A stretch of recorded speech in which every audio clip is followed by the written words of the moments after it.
the World Economic Forum has announced that by 2030, and you need to take these people seriously, folks, by 2030, all reproduction will be external to the human being. That's pretty interesting.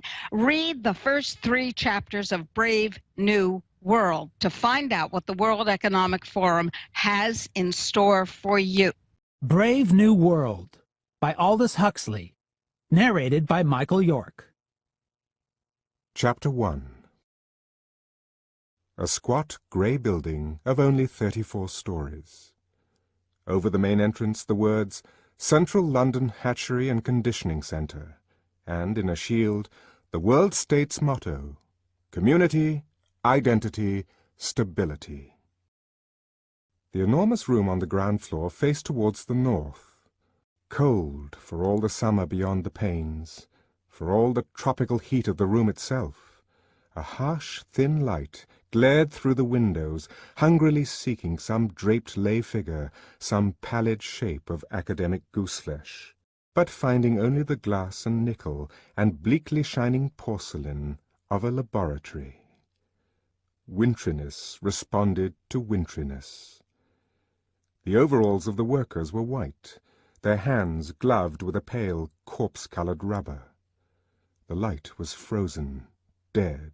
Only from the yellow barrels of the microscopes did it borrow a certain rich and living substance, lying along the polished tubes like butter, streak after luscious streak, in long recession down the work tables. "And this," said the director, opening the door, "is the fertilizing room." Bent over their instruments, 300 fertilizers were plunged, as the director of hatcheries and conditioning entered the room, in the scarcely breathing silence, the absent-minded, soliloquizing hum or whistle of absorbed concentration. A troop of newly arrived students, very young, pink and callow, followed nervously, rather abjectly, at the director's heels. Each of them carried a notebook, in which, whenever the great man spoke, he desperately scribbled, straight from the horse's mouth. It was a rare privilege. The DHC for Central London always made a point of personally conducting his new students round the various departments. "Just to give you a general idea," he would explain to them. For of course some sort of general idea they must have, if they were to do their work intelligently, though as little of one, if they were to be good and happy members of society, as possible. For particulars, as everyone knows, make for virtue and happiness. Generalities are intellectually necessary evils. Not philosophers, but fret-sawyers and stamp collectors compose the backbone of society. "Tomorrow," he would add, smiling at them with a slightly menacing geniality, "you'll be settling down to serious work. You won't have time for generalities. Meanwhile—" Meanwhile, it was a privilege. Straight from the horse's mouth into the notebook. The boys scribbled like mad. Tall and rather thin, but upright, the director advanced into the room. He had a long chin and big, rather prominent teeth, just covered, when he was not talking, by his full, floridly curved lips. Old, young, 30, 50, 55, it was hard to say. And anyhow, the question didn't arise. In this year of stability, AF 632, it didn't occur to you to ask it. "I shall begin at the beginning," said the DHC, and the more zealous students recorded his intentions in their notebooks. Begin at the beginning. "These," he waved his hand, "are the incubators." And opening an insulated door, he showed them racks upon racks of numbered test tubes. "The week's supply of ova, kept," he explained, "at blood heat, whereas the male gametes," and here he opened another door, "they have to be kept at 35 instead of 37. Full blood heat sterilizes. Rams wrapped in theramagene beget no lambs." Still leaning against the incubators, he gave them, while the pencils scurried illegibly across the pages, a brief description of the modern fertilizing process. Spoke first, of course, of its surgical introduction. The operation undergone voluntarily for the good of society, not to mention the fact that it carries a bonus amounting to 6 months' salary. Continued with some account of the technique for preserving the excised ovary alive and actively developing. Passed on to a consideration of optimum temperature, salinity, viscosity. Referred to the liquor in which the detached and ripened eggs were kept, and, leading his charges to the work tables, actually showed them how this liquor was drawn off from the test tubes, how it was let out drop by drop onto the specially warmed slides of the microscopes, how the eggs which it contained were inspected for abnormalities, counted and transferred to a porous receptacle, how, and he now took them to watch the operation, this receptacle was immersed in a warm bouillon containing free-swimming spermatozoa, at a minimum concentration of 100,000 per cubic centimetre, he insisted, and how, after 10 minutes, the container was lifted out of the liquor and its contents re-examined, how, if any of the eggs remained unfertilized, it was again immersed, and, if necessary, yet again, how the fertilized ova went back to the incubators, where the alphas and betas remained until definitely bottled, while the gammas, deltas, and epsilons were brought out again, after only 36 hours, to undergo Bokanovsky's process. Bokanovsky's process, repeated the director, and the students underlined the words in their little notebooks. 1 egg, 1 embryo, 1 adult. Normality. But a Bokanovskified egg will bud, will proliferate, will divide. From 8 to 96 buds, and every bud will grow into a perfectly formed embryo, and every embryo into a full-sized adult, making 96 human beings grow where only 1 grew before. Progress. Essentially, the DHC concluded, Bokanovskification consists of a series of arrests of development. We check the normal growth, and paradoxically enough, the egg responds by budding. Responds by budding. The pencils were busy. He pointed. On a very slowly moving band, a rack full of test tubes was entering a large metal box. Another rack full was emerging. Machinery faintly purred. It took 8 minutes for the tubes to go through, he told them. 8 minutes of hard X-rays being about as much as an egg can stand. A few died. Of the rest, the least susceptible divided into 2. Most put out 4 buds, some 8. All were returned to the incubators, where the buds began to develop, then, after 2 days, were suddenly chilled and checked. 2, 4, 8, the buds in their turn budded, and having budded were dosed almost to death with alcohol. Consequently burgeoned again, and having budded, bud out of bud out of bud, were thereafter, further arrest being generally fatal, left to develop in peace. By which time the original egg was in a fair way to becoming anything from 8 to 96 embryos. A prodigious improvement, you will agree, on nature. Identical twins, but not in piddling 2s and 3s, as in the old viviparous days, when an egg would sometimes accidentally divide, actually by dozens, by scores at a time. Scores, the director repeated, and flung out his arms, as though he were distributing largesse. Scores! But one of the students was fool enough to ask where the advantage lay. "My good boy," the director wheeled sharply round on him, "can't you see? Can't you see?" He raised a hand. His expression was solemn. "Bokanovsky's process is one of the major instruments of social stability." Major instruments of social stability. Standard men and women, in uniform batches, the whole of a small factory staffed with the products of a single Bokanovskified egg. 96 identical twins working 96 identical machines. The voice was almost tremulous with enthusiasm. You really know where you are. For the first time in history, he quoted the planetary motto, community, identity, stability. Grand words. If we could Bokanovskify indefinitely, the whole problem would be solved. Solved by standard gammas, unvarying deltas, uniform epsilons. Millions of identical twins. The principle of mass production at last applied to biology. But alas, the director shook his head, we can't Bokanovskify indefinitely. 96 seemed to be the limit, 72 a good average. From the same ovary, and with gametes of the same male, to manufacture as many batches of identical twins as possible. That was the best, sadly a second best, that they could do. And even that was difficult. For in nature it takes 30 years for 200 eggs to reach maturity. But our business is to stabilize the population at this moment, here and now.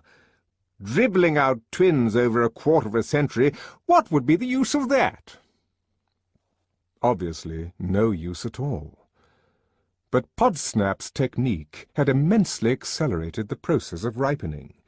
They could make sure of at least 150 mature eggs within 2 years.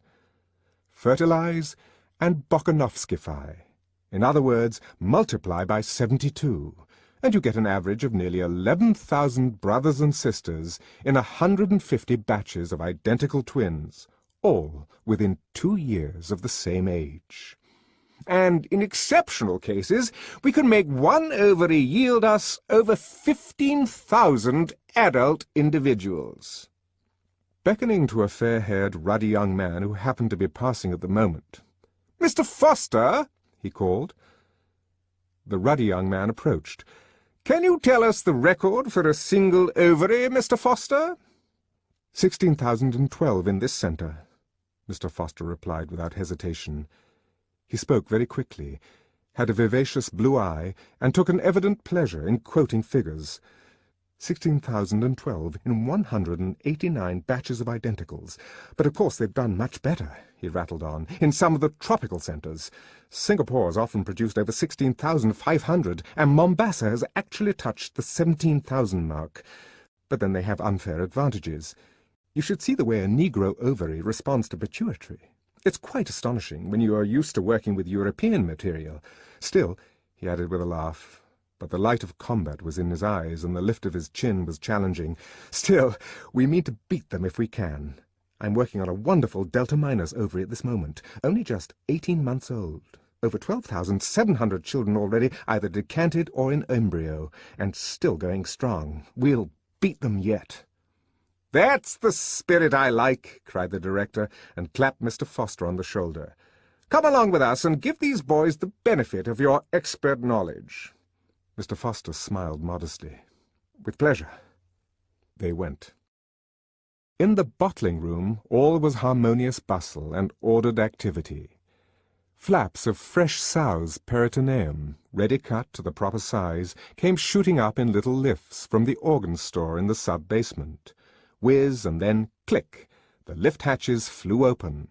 The bottle liner had only to reach out a hand, take the flap, insert, smooth down, and before the lined bottle had time to travel out of reach along the endless band, whiz, click, another flap of peritoneum had shot up from the depths, ready to be slipped into yet another bottle, the next of that slow, interminable procession on the band.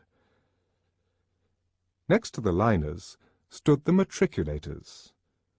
The procession advanced. One by one the eggs were transferred from their test tubes to the larger containers. Deftly the peritoneal lining was slit, the morula dropped into place, the saline solution poured in, and already the bottle had passed, and it was the turn of the labellers. Heredity, date of fertilization, membership of Bokanovsky group. Details were transferred from test tube to bottle. No longer anonymous, but named, identified, The procession marched slowly on through an opening in the wall, slowly on, into the social predestination room. 88 cubic meters of card index, said Mr. Foster with relish as they entered. Containing all the relevant information, added the director. Brought up to date every morning, and coordinated every afternoon, on the basis of which they make their calculations. So many individuals of such and such quality, said Mr. Foster, distributed in such and such quantities. The optimum decanting rate at any given moment. Unforeseen wastages promptly made good. Promptly, repeated Mr. Foster. If you knew the amount of overtime I had to put in after the last Japanese earthquake. He laughed good-humouredly and shook his head. The predestinators send in their figures to the fertilizers, who give them the embryos they ask for. And the bottles come in here to be predestinated in detail. After which they are sent down to the embryo store, where we now proceed ourselves. And opening a door, Mr. Foster led the way down a staircase to the basement. The temperature was still tropical. They descended into a thickening twilight. 2 doors and a passage with a double turn ensured the cellar against any possible infiltration of the day.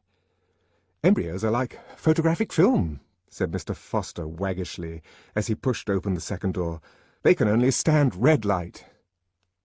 And in effect the sultry darkness into which the students now followed him was visible and crimson, like the darkness of closed eyes on a summer's afternoon.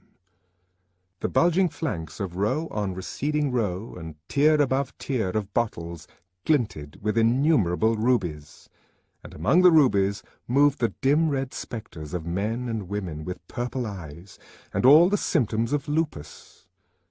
The hum and rattle of machinery faintly stirred the air. "Give them a few figures, Mr. Foster," said the director, who was tired of talking. Mr. Foster was only too happy to give them a few figures. 220 meters long, 200 wide, 10 high. He pointed upwards. Like chickens drinking, the students lifted their eyes towards the distant ceiling. 3 tiers of racks, ground floor level, first gallery, second gallery. The spidery steelwork of gallery above gallery faded away in all directions into the dark. Near them, 3 red ghosts were busily unloading demijohns from a moving staircase. The escalator from the social predestination room. Each bottle could be placed on one of 15 racks. Each rack, though you couldn't see it, was a conveyor travelling at the rate of 33 1/3 centimetres an hour. 267 days at 8 metres a day. 2,136 metres in all. 1 circuit of the cellar at ground level, 1 on the first gallery, half on the second, and on the 267th morning, daylight in the decanting room. Independent existence, so-called. But in the interval, Mr. Foster concluded, we've managed to do a lot to them. Oh, a very great deal. His laugh was knowing and triumphant. That's the spirit I like, said the director once more. Let's walk round. You tell them everything, Mr. Foster. Mr. Foster duly told them of the growing embryo on its bed of peritoneum, made them taste the rich blood surrogate in which it fed, explained why it had to be stimulated with placentin and thyroxin, told them of the corpus luteum extract, showed them the jets through which at every 12th metre from 0 to 2040 it was automatically injected, spoke of those gradually increasing doses of pituitary administered during the final 96 metres of their course, described the artificial maternal circulation installed on every bottle at metre 112, showed them the reservoir of blood surrogate, the centrifugal pump that kept the liquid moving over the placenta and drove it through the synthetic lung and waste product filter, referred to the embryo's troublesome tendency to anemia, to the massive doses of hog stomach extract and fetal foal's liver with which, in consequence, it had to be supplied. showed them the simple mechanism by means of which, during the last 2 meters out of every 8, all the embryos were simultaneously shaken into familiarity with movement, hinted at the gravity of the so-called trauma of decanting, and enumerated the precautions taken to minimize, by a suitable training of the bottled embryo, that dangerous shock. Told them of the tests for sex carried out in the neighborhood of meter 200. Explained the system of labeling, a T for the males, a circle for the females, and for those who were destined to become free martins, a question mark, black on a white ground. For of course, said Mr. Foster, in the vast majority of cases fertility is merely a nuisance. 1 fertile ovary in 1200, that would really be quite sufficient for our purposes, but we want to have a good choice. And of course one must always leave an enormous margin of safety, so we allow as many as 30% of the female embryos to develop normally. The others get a dose of male sex hormones every 24 meters for the rest of the course. Result, they're decanted as free martins, structurally quite normal. Except he had to admit that they do have just the slightest tendency to grow beards. But sterile, guaranteed sterile. Which brings us at last, continued Mr. Foster, out of the realm of mere slavish imitation of nature into the much more interesting world of human invention. He rubbed his hands. For of course they didn't content themselves with merely hatching out embryos. Any cow could do that. We also predestine and condition.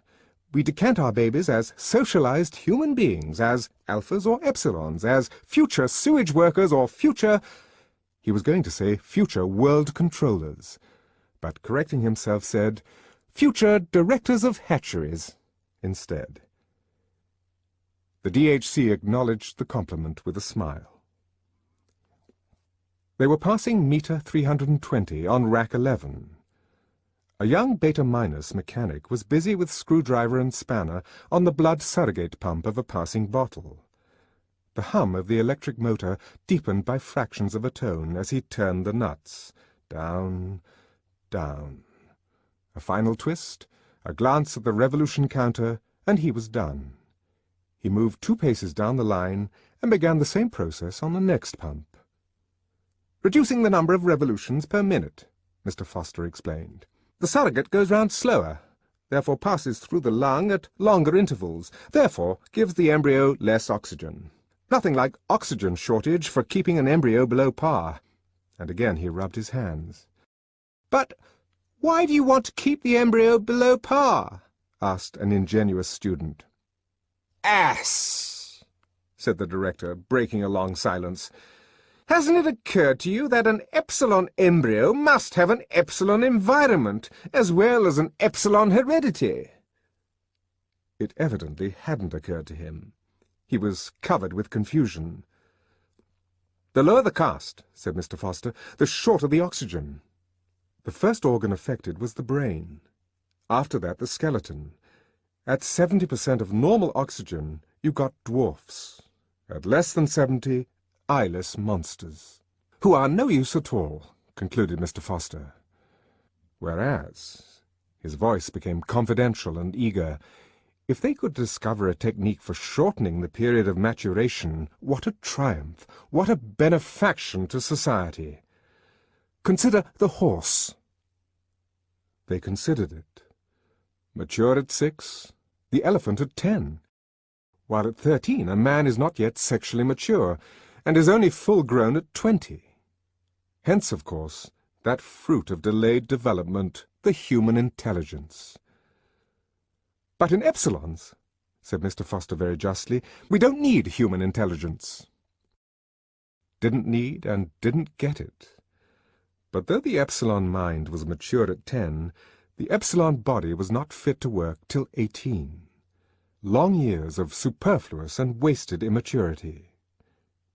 If the physical development could be speeded up till it was as quick, say, as a cow's, what an enormous saving to the community. "Enormous!"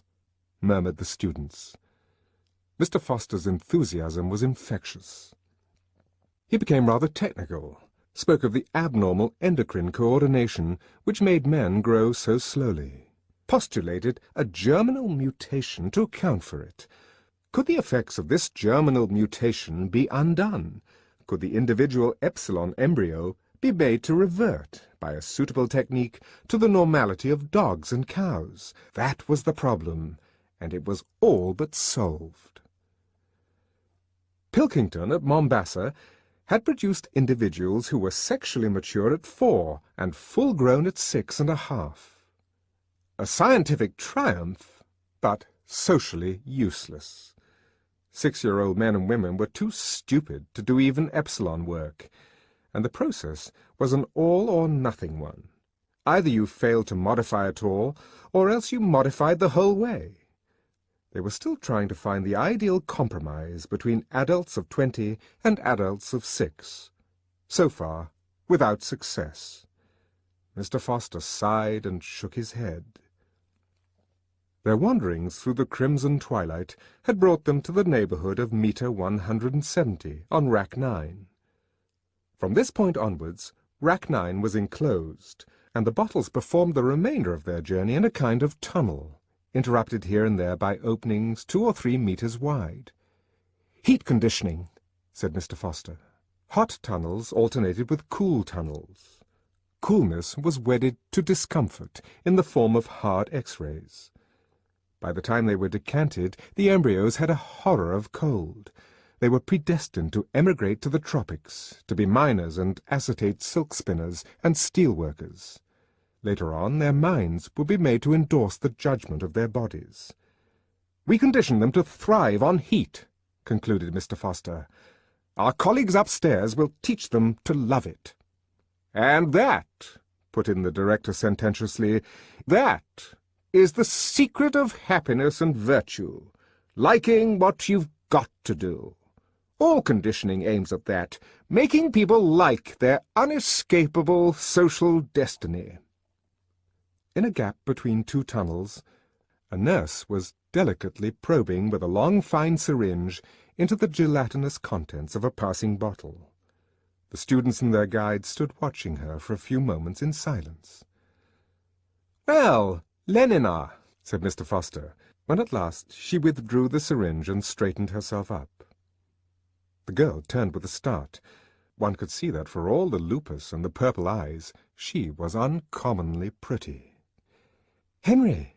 Her smile flashed redly at him, a row of coral teeth. "Charming, charming," murmured the director, and, giving her 2 or 3 little pats, received in exchange a rather deferential smile for himself.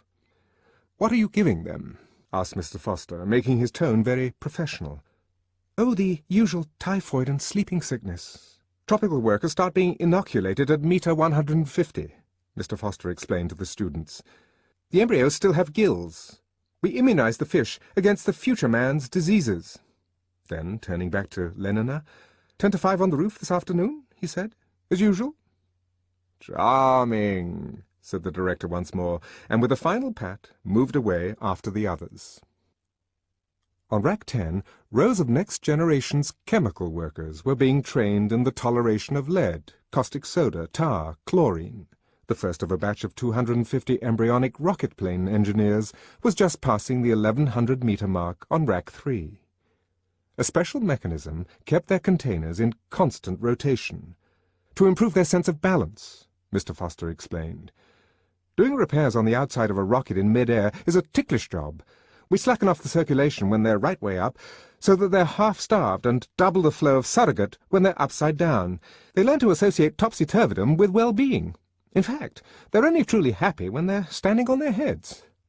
And now," Mr. Foster went on, "I'd like to show you some very interesting conditioning for Alpha Plus intellectuals. We have a big batch of them on Rack 5. First gallery level," he called to 2 boys who had started to go down to the ground floor. "They're around metre 900, he explained. "You can't really do any useful intellectual conditioning till the fetuses have lost their tails. Follow me." But the director had looked at his watch. 10 to 3, he said. "No time for the intellectual embryos, I'm afraid. We must go up to the nurseries before the children have finished their afternoon sleep." Mr. Foster was disappointed. "At least one glance at the decanting room," he pleaded.